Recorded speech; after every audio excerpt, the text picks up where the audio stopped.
അങ്ങനെ ഇന്നത്തെ നമ്മുടെ യാത്ര അയർലൻഡിലെ കോബിലോട്ടാണ് കേട്ടോ. കോബ് ഇവിടെ നിന്ന് ഏകദേശം നമ്മുടെ ഈ സിറ്റിയിൽ നിന്നൊക്കെ ആണെങ്കിൽ ഏകദേശം ഒരു അരമണിക്കൂറിൻ്റെയൊക്കെ ഒരു യാത്ര ഉള്ളൂ. മെയിൻലി കോബിലോട്ട് പോകുന്ന വഴിക്ക് നമുക്ക് അവിടെ തൊട്ടടുത്ത് തന്നെ ഫോർത്ത വൈൽഡ് ലൈഫ് പാർക്ക് ഉണ്ട് കേട്ടോ. ആക്ച്വലി ഞങ്ങൾ അവിടെ 2-3 പ്രാവശ്യം പോയിട്ടുണ്ടെങ്കിലും ഈ ഒരു സമ്മറിൻ്റെയൊക്കെ ഒരു സമയത്ത് അവിടെ പോകാനായിട്ട് പ്രത്യേക ഒരു വൈബായിരിക്കുള്ളേ. ഇന്ന് അത്യാവശ്യം നല്ല വെതർ നിൽക്കുന്നതുകൊണ്ട് തന്നെ എല്ലാവരും നല്ല നീണ്ട യാത്രകളിലാണ്. എല്ലാവരും ഇതുപോലെ ബീച്ചുകളും അതുപോലെ തന്നെ ഇങ്ങനെയുള്ള സ്ഥലങ്ങളൊക്കെ ആയിട്ട് ഇങ്ങനെ കാണാൻ വേണ്ടി ഇറങ്ങിയിരിക്കുകയാണ്. നല്ലൊരു വെതറിൽ നിൽക്കുമ്പോൾ തന്നെ ഈ ആഴ്ചയിലായിരുന്നു ഏറ്റവും നല്ലൊരു വെതർ. ഇവിടെ ഒരു 25-27 ഇടയിൽ ടെമ്പറേച്ചർ വന്നത്. അപ്പോൾ ഞങ്ങൾ ഏകദേശം അവിടെ എത്തി പാർക്കിങ്ങിന് വേണ്ടിയിട്ട് എത്തുന്നു. അവിടെ എത്തി ഞങ്ങൾ പാർക്ക് ചെയ്തിട്ട് പുറത്തോട്ട് ഇറങ്ങുന്ന സമയത്ത് അവിടെ നാളെ അവിടെ ഒരു സമ്മറിൻ്റെ ഭാഗമായിട്ടൊരു ഒരു ഇത് നടക്കുന്നുണ്ട്, ഒരു സമ്മർ ഫെസ്റ്റ് പോലെ അവിടെ നടക്കുന്നുണ്ട്. അപ്പോൾ അതിനോട് ചേർന്ന് ഒത്തിരി അതിൻ്റെ അറേഞ്ച്മെൻറ്റ്സും കാര്യങ്ങളൊക്കെ അവിടെ നടന്നുകൊണ്ടിരിക്കുന്ന സമയമായിരുന്നു. ഞങ്ങളവിടെ എത്തിയപ്പോൾ ഒരു ക്രൂസ് ഷിപ്പ് അതിലെ പോകുന്നതായിട്ട് കണ്ടായിരുന്നേ. അപ്പോൾ ആ ഒരു കാഴ്ച കാണാനായിട്ട് വൈഫ് എന്നെ വിളിക്കുകയായിരുന്നു. കാരണം അത് ഞങ്ങൾ എപ്പോഴും വരുമ്പോൾ അങ്ങനെ കാണാറില്ല, വല്ലപ്പോഴും നമുക്കിങ്ങനെ തൊട്ടടുത്ത് കാണാനായിട്ടൊക്കെ ഇങ്ങനെ പറ്റത്തുള്ളൂ. അത് കാണാൻ നല്ല ഭംഗിയായിരുന്നു. കാരണം ഒത്തിരി ആൾക്കാരങ്ങനെ യാത്ര ചെയ്യുന്നപ്പോൾ ഞാൻ വൈഫിനോട് പറയുമായിരുന്നു നമുക്ക് അടുത്ത പ്രാവശ്യം ഇതുപോലെ ഒരു യാത്ര പോകാൻ പറ്റി കഴിഞ്ഞാൽ നല്ലതായിരിക്കുമെന്ന്. അങ്ങനെ ശരിക്കും ഈ കോബിന് ഒത്തിരിയേറെ പ്രത്യേകതകളുണ്ട്. കാരണം ഇത് കോബ് ശരിക്കും ഒരു ഹാർബറാണ്.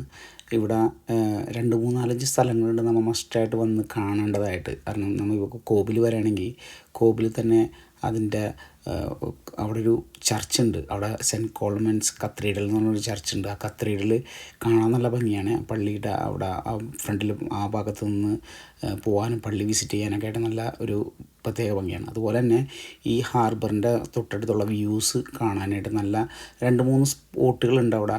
നമുക്കിവിടെ നിന്ന് ഓപ്പോസിറ്റ് കാണാൻ പറ്റുന്ന സ്പൈക്ക് ഐലൻഡ് എന്ന് പറഞ്ഞൊരു സ്ഥലമുണ്ട്. അതിപ്പോൾ അത് നമ്മൾ മുമ്പോട്ട് പോകുമ്പോൾ സ്പൈക്ക് ഐലൻഡിൻ്റെ ഒരു അങ്ങോട്ടുള്ള ഫെറിയും കാര്യങ്ങളും നമുക്ക് ഇവിടെ നിന്ന് ഫെറിക്ക് വേണം. അങ്ങനെ നമ്മൾ താഴോട്ട് ഇങ്ങനെ നടന്നു പോകാനായിട്ട് തുടങ്ങുമ്പോഴും അവിടെ ഇന്നത്തെ ദിവസം ഞാൻ മുമ്പ് സൂചിപ്പിച്ചിരുന്ന പോലെ അവിടുത്തെ അറേഞ്ച്മെൻറ്റ്സുകളും കാര്യങ്ങളും നാളത്തേക്കുള്ള ഫെസ്റ്റിവലിനുള്ള അറേഞ്ച്മെൻറ്റ്സും കാര്യങ്ങളൊക്കെ അവിടെ നടന്നുകൊണ്ടിരിക്കുകയാണ്. അപ്പോൾ പലപ്പോഴും പല റോഡുകളിലൊക്കെ പല ബ്ലോക്കുകളൊക്കെ ഉണ്ട്. അതിൻ്റെ ഒരു അറേഞ്ച്മെൻറ്റ്സൊക്കെ നടക്കുന്നതുകൊണ്ട് തന്നെ താഴോട്ട് ഇറങ്ങുമ്പോൾ നമുക്കൊരു മാതാവിൻ്റെ ഒരു ഗ്രോട്ടോ ഒക്കെ കാണാൻ പറ്റും.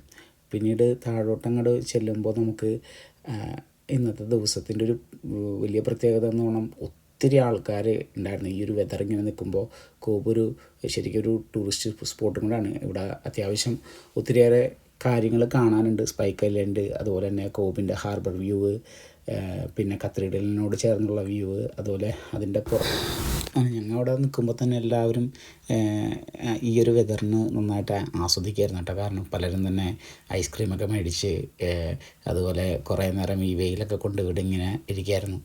അപ്പോൾ ഇതിന് തൊട്ടടുത്ത് തന്നെയാണ് ഇതിനോട് ചേർന്ന് തന്നെയാണ് നമ്മുടെ ഒരു ടൈറ്റാനിക്കിൻ്റെ ഒരു എക്സിബിഷൻ പോലെ ഉള്ളത്. അതായത് ആക്ച്വലി നമ്മുടെ ഈ ടൈറ്റാനിക്കിൻ്റെ അവിടെ ഒരു സ്റ്റേഷൻ ഉണ്ടായിരുന്നു. ആ ഒരു സ്റ്റേഷൻ അവിടെ അതായത് ടൈറ്റാനിക് പുറപ്പെടുന്നതിന് തൊട്ട് മുമ്പായിട്ട് അവസാനമായിട്ട് നിർത്തിയിട്ട സ്ഥലം കോബ് എന്നാണ് അവിടെ അറിയപ്പെടുന്നത്. അപ്പോൾ അതുകൊണ്ട് തന്നെ ആ ഒരു എക്സിബിഷൻ എപ്പോഴും അവിടെ നടക്കുന്നുണ്ട്.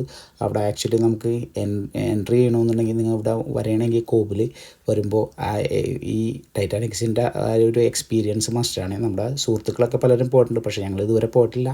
ഞങ്ങളും അങ്ങനെ 1-2 ഐസ്ക്രീമൊക്കെ മേടിച്ചു, ഒരു വാനിലയും ഒരു മിൻറ്റും. ആക്ച്വലി മിൻറ്റിൻ്റെ ഞാനാണ് മേടിച്ചതെങ്കിലും അത് വിചാരിച്ചതുപോലെ അത്ര ടേസ്റ്റൊന്നും ഉണ്ടായിരുന്നില്ല. പിന്നെ എൻ്റെ ബുദ്ധി ആയതുകൊണ്ട് ഞാൻ ആരോടും പറയാതെ ഞാൻ തന്നെ കഴിച്ചു. പിന്നെ കാണാവോ ആണോ എന്തിനാണ് ജെറ്റ് വിമാനം പോകണമാണ്? താണ്ടൊരു ജെറ്റ് വിമാനം പോകും, അതാണ് കാണാൻ പറ്റണം. നീ ഞാനും കൂടെ നോക്കട്ടെ, ഇത് പിടിക്കും, ഞാനും നോക്കട്ടെ.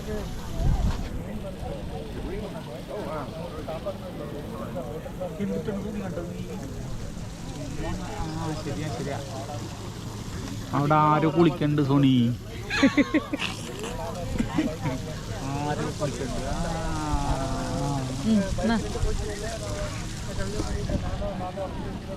കുറച്ച് വീഡിയോസൊക്കെ എടുത്ത് ഞാൻ അന്നത്തെ ദിവസം വൈൻഡപ്പ് ചെയ്ത് വിട്ടാം. ഇതിൻ്റെ അടുത്ത ഭാഗം സെക്കൻഡ് പാർട്ട് നമുക്ക് അടുത്ത വീഡിയോയിൽ കാണാം കേട്ടോ.